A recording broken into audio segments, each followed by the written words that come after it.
સદગુરુ મહારાજની જય. પધારેલા હરિ ગુરુ સંતની જય. તો પ્રથમ નમો સદગુરુ દેવને જને આપ્યું નિજ જ્ઞાન. જ્ઞાને ગોવિંદ ઓળખ્યા ટળી ગયું દેહ અભિમાન. તો તત્વસાર ત્રિલોકમાં ગુરુ ગોવિંદે કરું. આજ અંતમ દેખ સે હરિ ગુરુ સંત સવરો. તો હરિ ગુરુ સંત કૃપા કરે હરે સકળ સંદેશ. પરમ પુરુષ પરમાત્મા તો સુલાગે ને. તો દેહ વિના હરિ ના મળે તમે કરો કોટી ઉપાય. સાધન બીજા આદરો એક હૃદયો શુદ્ધ ન થાય. તો જેમ જેમ જીવ છૂટવાનો ઉધમ કરે તેમ તેમ બંધાય. આપ બળે છૂટે નહીં છોડે સદગુરુ રાય. સતગુરુ મહારાજની જય. સદગુરુ અભિષેક મહારાજની. સદગુરુ અજમલ ભારતી મહારાજની જય. પધારેલા હરિ ગુરુ સંતની જય. આજે બસુ મુકામે એમાં ગુરુ ગાદીથી સંત માતા તારાબા વિષ્ણુગીરી મહારાજ, આદગૌરના મફારામ મહારાજ, જગ્યાના બાપજી ખૂબ ગદમાં પદમાં વાણીમાં વર્તમાનમાં જે સંત માતાએ જે વાત કરી એમાં જીવનનો એક શબ્દ ઉતારવાનો છે. જેમ કે સંતનો ભાવ જ છે. સંતનો ભાવ જ કે મારા જેવો ચારે થાય, મારા જેવો ચારે થાય. આ સંતનો ભાવ જ આ છે. પણ કહેવાનો ભાવાર્થ કે જીવ કોને બળે કે એક મનુષ્ય અવતાર લઈ અને કોટી જન્મના પુણ્યથી એક મનુષ્ય અવતાર આપણને મળ્યો છે અને એમાંય ગુરુ મહારાજ તમારી જીવ બાળો કે આ ફેર આવે કે ના આવે તો ગુરુ મહારાજની હાથની વાત છે. પણ જે આયેલા છો, હાલ આયા છો, એમાંથી કોક લઈને જો. આવી જે મહાપુરુષો પોકાર પાડી પાડી આ ફરતું તીરથ છે સંતો. કોઈ મારા જેવો થાય, મારા જેવો થાય એમ કરી અને સંતો રાતના ઉજાગરા પણ કરે છે. પણ કોઈ પલ્લો કોઈને લાજી જાય તો લાજી જાય, ને કબીડો પાર થઈ જાય. ગુરુ મહારાજનો મહેમાની વાત કે જે મહારાજે અમારી નજર સમજ જે બગીચો ખીલાયો છે એમને તો કોઈ વર્ણન થાય એવું નથી. જેમ કે અમનો જે ભાવ શીશ ઉપર એટલો ભાવ હતો ને તો એ શીશને બાથમાં ભરી નાખતા. અજમલ ભારતી મહારાજને એમાં કોઈ ઊંચા લેતું જ નહીં. જ્યારે જુઓ ત્યારે મહારાજ જો છો કોણ દર આ તો આવજો રા. અને એમનો વચનના અધીન અમારે જાવું પડે, જાવું પડે, જાવું પડે. જેમ કે સંતની એટલું નિર્મળ કુમળ છે તો એની કોઈ સીમા નથી, સીમા નથી. આ સંતો આ પણ પોકાર પાડે કે કોઈ મારા જેવો થઈને એનું જીવન સુધારે. અને આ ગામમાં તો સંતોની પધરામણી અમારે હીરાભાઈ જગુરો મહારાજ ઘણા સમયે અમને મળ્યા છે. એટલે કોટી કોટી તમને પણ ધન્યવાદ છે. એક એક શબ્દ ઉપર જીવન આવ્યું શકે આવશે. માનવી તણા મેળા જીવનમાં કદી ભેળા નહીં થયો. અને બાઈ પણ બોલ્યો હતો સુબા જાગ જીવલડા ભવસાગરના કોઠે આવેલું નાવડું બસ. અને કોઠો આવ્યો જેમ જેસડા કોઠે કે પીર ડાકુ હતો પેલા કોઠે પીર થઈ ગયો. ઘડીક ના સટ્ટા ભાગમાં એકડો વાર ના થાય. હો જેમ વીજળીના ચમકારે મોતીડો પરોવો એમ ગુરુ ચરણે જઈ અને તમારું તન મન ને ધન ને ચોથું શીશ જો આપ્યું તો વીજળીનો તડાકો થયો ને. પણ એ લક્ષ્ય રાખવાની વાત કરી છે. હમ જ્યાં ગુરુ ચરણે જ્યાં હોય તો કોઈ મેળ પડે એવો નથી. ગુરુચરણની વાત છે. તેઓથી બનતી. જે મહાપુરુષો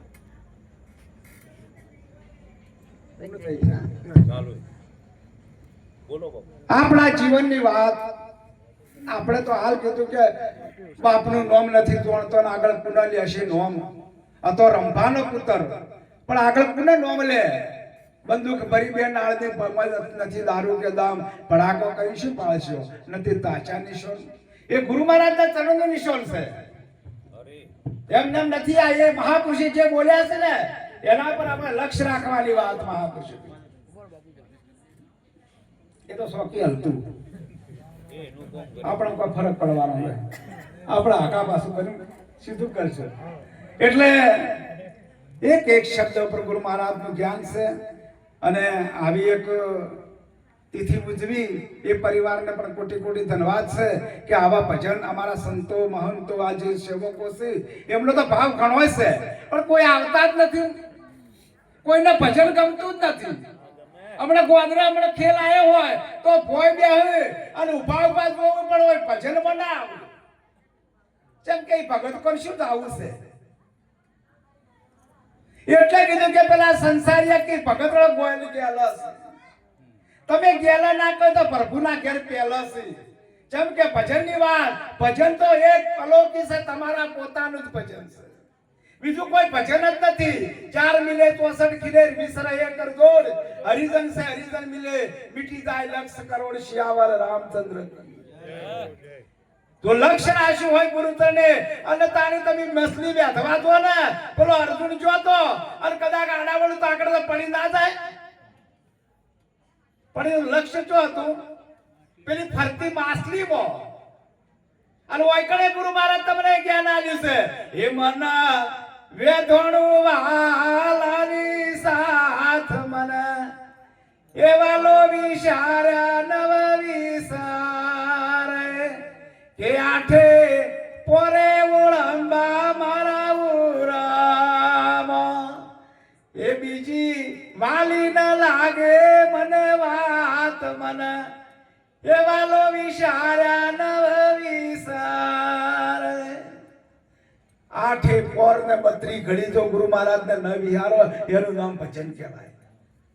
આ તો ગુરુ મહારાજ આયા હોય ને ગુરુ મહારાજ સેવક ને કદાચ ના કીધું હોય ને તો સેવક ના આવે તો કે મને જો આમંત્રણ આલ્યું છે. પણ ગુરુના દ્વારે જાવું એ આમંત્રણની વાત ના જોવાની હોય. જો બાપના ઘેર બેટા ન જાવું તો એ પણ આમંત્રણની વાત ના જોવાની હોય. ગુરુ મહારાજ તમને દેહ આપ્યો છે અને તમે ગુરુ મહારાજ આયા હોય ને તમે એમના ચરણ સ્પર્શ કરવા ના આવો તો તમારા જીવનમાં અધિકાર છે. આ તો એક આપણે મનુષ્ય અવતાર એમને આપી દીધો છે અને અમો સોનામાં સુગંધ કે લક્ષ રાખશો ને તો પશુ કી બનિયા બને નરકા કુછ નહીં હોય. જો નર્યાસી કરણી કરે તો નરકા નારાયણ હોય. આ બનવાની વાત મહાપુરુષે કરી છે. એક શબ્દ ઉપર વિચાર કરો કે બાપુના સેવકો જ્યારે અમે 36 જણનો ઉપદેશ બાપુ રવિવાણામાં કર્યો હતો. અમારી હાજરી અમૃતરામ મહારાજની હાજરી અને બાપુએ કેટલા રહ્યા વિચાર તો કરો. જેમ કે એના ભાયકમાં જ નતું આવ્યા ખરા પણ ભાયકમાં નતું. એ તો ખળાની ખળે ખબરો ખાય ફૂટે તો ફટકિયા કહેવાય.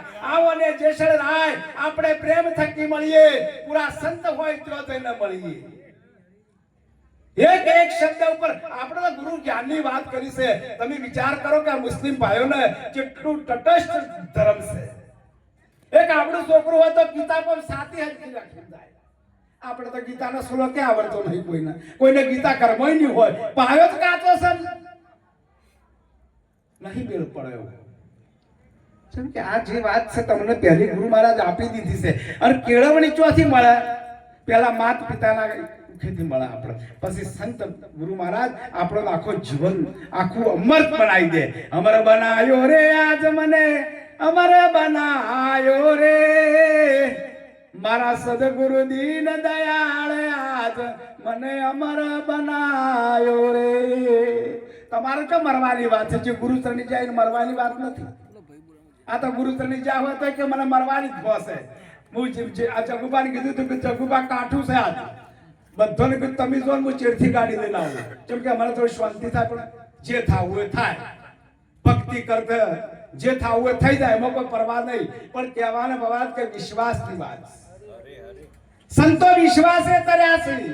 એક એક શબ્દ ઉપર વિચાર કરો, જે સંતો જે કાર્ય કર્યા છે ને એ વિશ્વાસથી કર્યા છે. એક વખત હાથા મનથી ગુરુ મહારાજને યાદ કરો, અને જો ગુરુ મહારાજ નામ એ દાડો વૈષ્ણવ મહારાજને યાદ કરજો. પણ આ તો ખાલી ખાલી ટોકા પાડે, એ સંત માતા તારામાં આવજો આવજો, ચોકણ આવે નક્કી જ કર્યું નહીં તમે. હજુ તો હજુ રૂપ દેખાય, જાણ બોલ્યા કે આ રૂપ વાળા ગુરુ મહારાજ ના હોય. આ એક ઘાટ છે, અને ઘાટે તમે પાણી પીધું હોય તો એ ઘાટ તમારે યાદ રાખવાની વાત છે. ધન ગુરુદેવા ધન ગુરુદાતા, મારા ગુરુજીએ શબ્દ સુણાયો, સાલ પડાવું મારા શરીર તણી, સોનેરી રંગે મઢાવું, તો મોદડી શિવડાવું મારા ગુરુને પહેરાવું, તો એના તોલે તો ના આવું ના આવું ને આવી જેને વાત આપણને સમજાય. અહો ભાગ્ય છે આપણે, કોટી જન્મના પુણ્યથી એક મળ્યો છે મનુષ્ય અવતાર. અને અમોય પરમાત્માનું ભજન તમે કોલ કરીને આવ્યા છો, તમે જ કરીને આવ્યા છો. પછી શું જવાબ ધોપાવાળાને આલશો, અને શું કહેશો કે શું લઈને આવ્યા ભાઈ?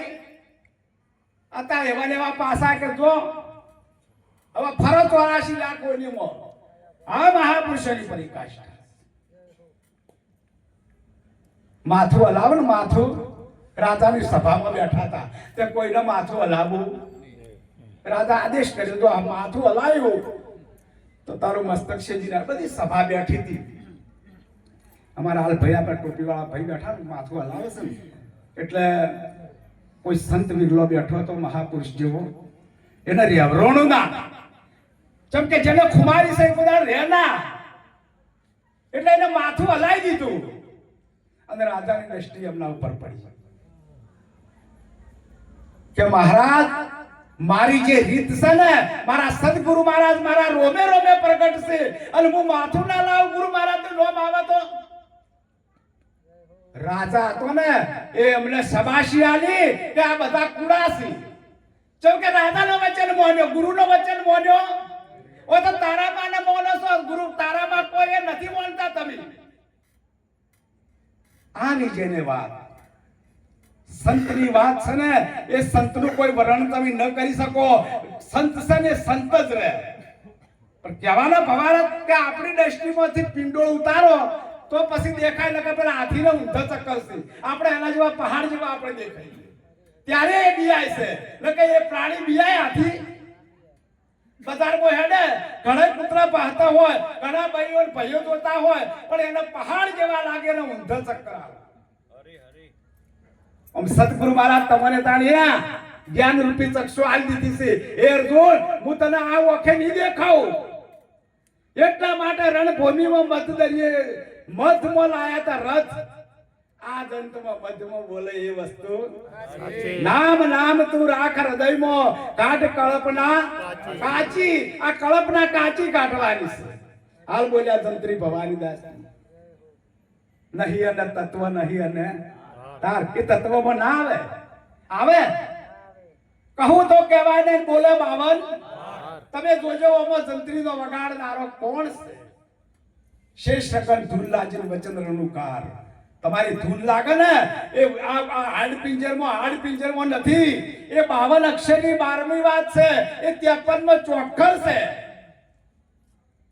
અને 52 અક્ષરમાં તમે એને નાખો ને તો તમારે શરની જરૂર ના પડે, એને બની જાય તો થઈ જાય.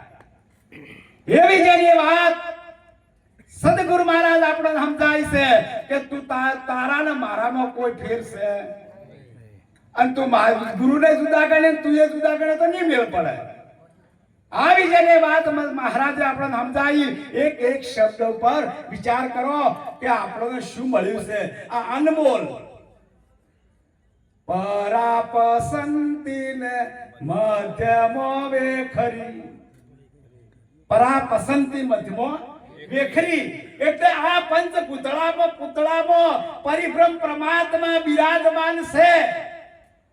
જો નથી પતના તોડું, પથ્થર નહીં પૂજું રે, જૂઠા દેવને મનાતા